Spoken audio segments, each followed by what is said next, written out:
araw sa lahat ng mga kapatid na nakikibahagi ngayon sa ating International Online Service.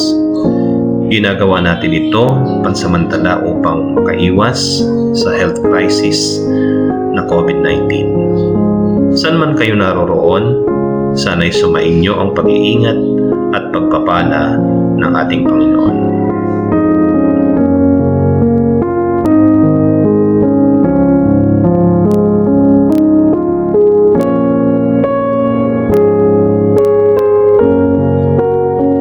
Sa anumang larangan ng buhay, maging ito man ay pagpaplano o mga ginagawa natin sa kasalukuyan, ay laging may kaakibat na resulta o inaasahan pagkatapos ng lahat. Ang inaasahang bunga sa bandang huli ay nakadepende sa proseso na kailangan gawin para mangyari ang inaasahan. Maraming tao ang baligtad ang pananaw sa buhay. Gustong umasenso, pero iba naman ang ginagawa o ayaw namang gawin ang dapat. Gustong maligtas, ayaw naman gawin ang kalooban ng Diyos.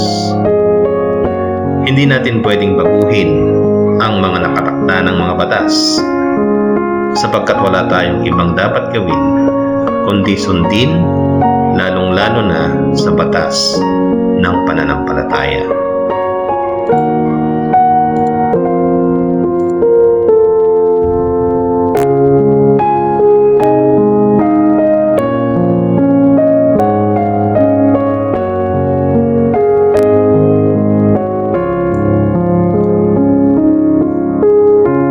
Nais kong tumindig ang bawat isa upang magpagay-galang sa mga salita ng Diyos na siyang batayan ng ating pakikinig ng kanyang mensahe, na ito ay matatagpuan sa mga Gawa, Kapitulo 26, ang talata ay 20, at ganito ang sinasabi: "Kundi nangaral akong nauna sa mga taga-Damasco at sa Jerusalem din naman, at sa buong lupain ng Judea, at gayon din sa mga hintil, at sila'y mangagsisi at mangagbalik loob sa Diyos na magsigawa ng mga gawang karapat-dapat sa pagsisisi."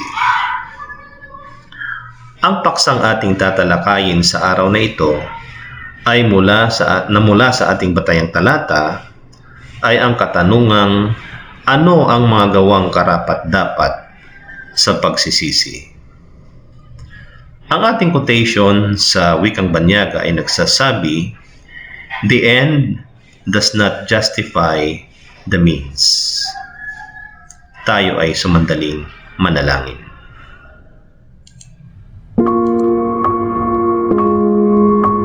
Salamat, Panginoon, sa umagang ito na kami ay binigyan mo muli ng pagkakataon at buhay na aming magamit sa aming pananambahan, pakikinig ng iyong mga banal na salita.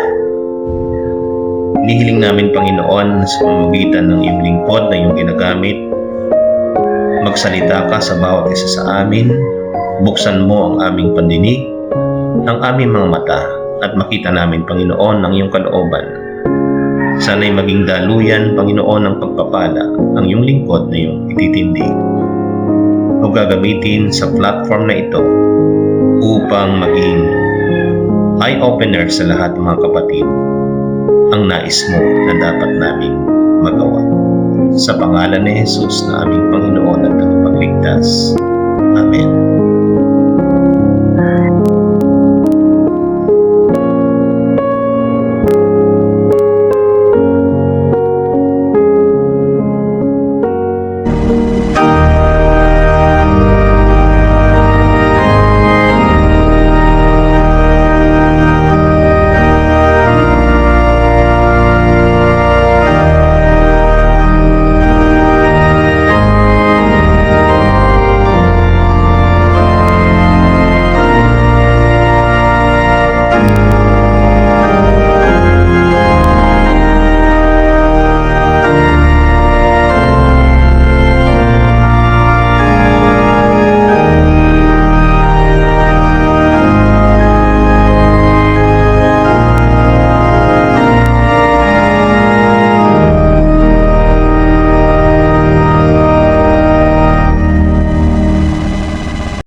Ang pinakasentro or the ultimate goal kung bakit ipinapangaral ang Ebanghelyo at ang mga katuruan o kautusan ni Kristo ay upang makilala ng tao na siya ay nagkasala at magbalik loob o magsisi sa kanyang mga kasalanan. Ito ang daladalang objective ni Apostol Pablo sa kanyang pangangaral sa mga taga-Damasco, Jerusalem, Judea at sa mga Hintil. Baliwala ang ating ginagawang pagtalo sa anumang gawain ng church kung hindi naman natin ginagawa ang mga gawang karapat-dapat sa pagsisisi. So hindi garantiya na makadalo ka lang, makarinig ng mga salita, ay ligtas ka na. Kundi dapat maabot mo ang katotohanan kung ano ang mabuti sa paningin ng Panginoon. Ezekiel 18, talatang 23, ganito ang sinasabi. Meron baga akong anumang kasayahan sa kamatayan ng masama? Sabi ng Panginoong Diyos. At hindi baga mabuti na siya'y humiwalay sa kanyang lakad at mabuhay? Nais ng Diyos na mabuhay ang tao sa pagsisisi, humiwalay sa kanyang masamang lakad, lalong-lalo na sa mga taong naaralan o naturuan na ng katotohanan. Inaasahan sa kanila na humiwalay sa kanilang mga lakad.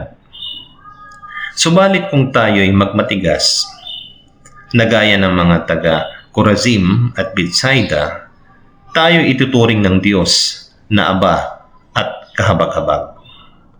Sa Matthew 11, verses 20 to 21, ganito ang sinasabi.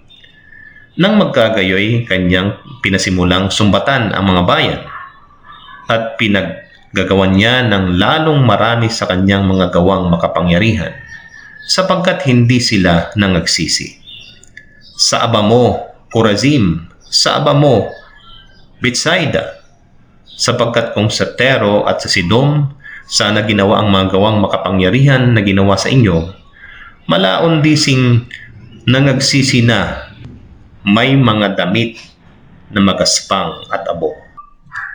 Sa talatang ito, mahalaga na mabigyan nating pansin upang suriin ang kahulugan at kaugnayan ng mga salitang nabanggit kagaya ng mga damit na magaspang at abo sa pagsisisi.